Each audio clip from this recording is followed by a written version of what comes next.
Tuhan bersamamu. Inilah Injil suci Yesus Kristus menurut Yohanes bab 8 ayat 31 sampai dengan ayat 42. Kebenaran yang memerdekakan. Yesus berkata kepada orang-orang Yahudi yang percaya kepadanya, "Jikalau kamu tetap dalam firman-Ku, kamu benar-benar adalah murid-Ku, dan kamu akan mengetahui kebenaran, dan kebenaran itu akan memerdekakan kamu." Jawab mereka, "Kami adalah keturunan Abraham dan tidak pernah menjadi hamba siapapun. Bagaimana engkau dapat berkata, kamu akan merdeka?" Kata Yesus kepada mereka, "Aku berkata kepadamu, sesungguhnya setiap orang yang berbuat dosa adalah hamba dosa. Dan hamba tidak tinggal di dalam rumah, tetapi anak tetap tinggal di dalam rumah. Jadi apabila anak itu memerdekakan kamu, kamu pun benar-benar merdeka. Aku tahu bahwa kamu adalah keturunan Abraham, tetapi kamu berusaha untuk membunuh aku, karena firman-Ku tidak beroleh tempat di dalam kamu.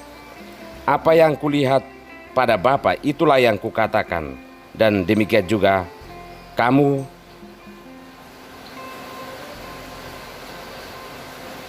perbuat tentang apa yang kamu dengar dari bapamu." Jawab mereka kepadanya, "Bapa kami ialah Abraham."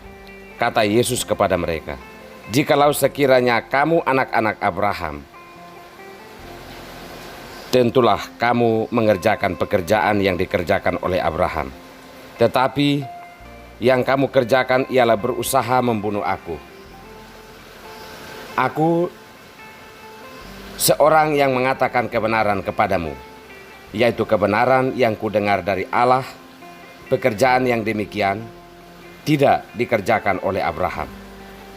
Kamu mengerjakan pekerjaan bapamu sendiri." Jawab mereka, "Kami tidak dilahirkan dari zina. Bapa kami yaitu Allah." Kata Yesus kepada mereka, "Jikalau Allah adalah bapamu, kamu akan mengasihi aku, sebab aku keluar dan datang dari Allah. Dan aku datang bukan atas kehendakku sendiri, melainkan Dialah yang mengutus aku." Demikianlah Injil Tuhan.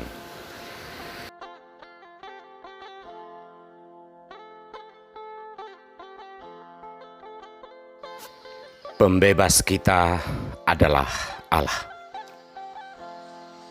Inilah sampan bersama saya, Pater Domi Kevi, SVD. Saudara-saudari terkasih, manusia beriman membutuhkan keselamatan. Manusia duniawi membutuhkan hal-hal duniawi. Hal yang paling ekstrim dari manusia duniawi adalah firman Tuhan tidak menetap dalam batin mereka. Berbicara tentang Allah dan jalan-jalannya di depan manusia duniawi, tertawaan, hujatan dan sindiran adalah reaksinya. Allah bagi manusia duniawi adalah kekayaannya, kekuasaannya, kemampuannya, dan berbagai hal duniawi yang melekat di dalam dirinya. Manusia beriman teguh berdiri di atas iman dan pengharapannya bahwa Allah adalah pembebas satu-satunya. Tantangan dan kesulitan hidup bukan alasan bagi manusia beriman untuk lalu meninggalkan Tuhan dan berdamai dengan dunia. Orang beriman percaya, apapun keadaannya, Tuhan adalah pembebasnya. Saudara-saudariku terkasih, manusia duniawi dalam bacaan-bacaan suci hari ini adalah Raja Nebukadnezar dan orang-orang Yahudi yang sama sekali tidak percaya kepada Yesus dan semua pekerjaannya.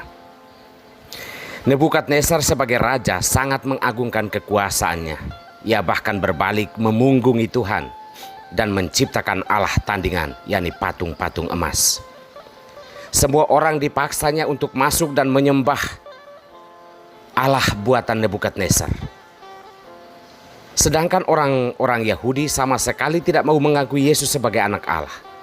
Sekalipun semua pekerjaan yang dilakukan Yesus adalah berasal dari Allah, namun mereka tidak mau mengakui hal tersebut.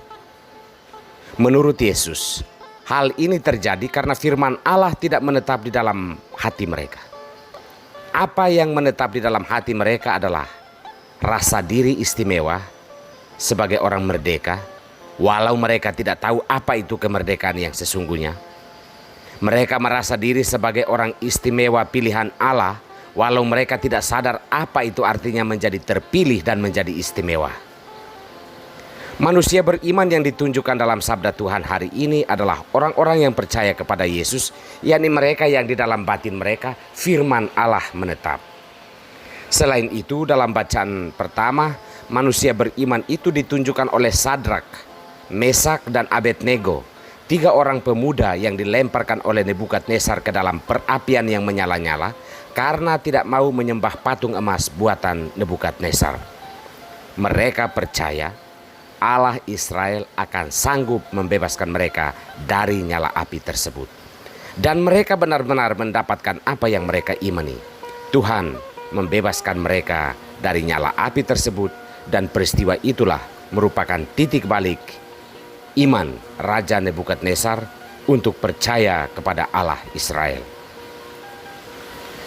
Saudara-saudariku terkasih, manusia beriman dan manusia duniawi bukan tentang pribadi seseorang. Keduanya adalah proses manusia di dunia ini, mentalitas manusia di dunia ini.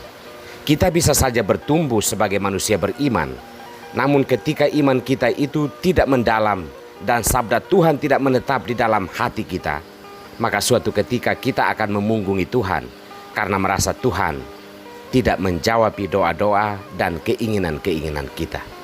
Kita juga bisa bertumbuh dari manusia duniawi, namun Tuhan dalam kerahimannya menunjukkan kepada kita bahwa Dialah pembebas kita, harapan dan keselamatan kita.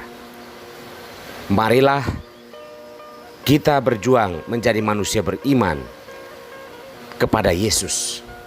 Dialah anak Allah yang diutus Allah untuk mengampuni dosa-dosa kita dan menyelamatkan kita. Waktunya belum terlambat untuk memulai. Tuhan memberkati kita semua.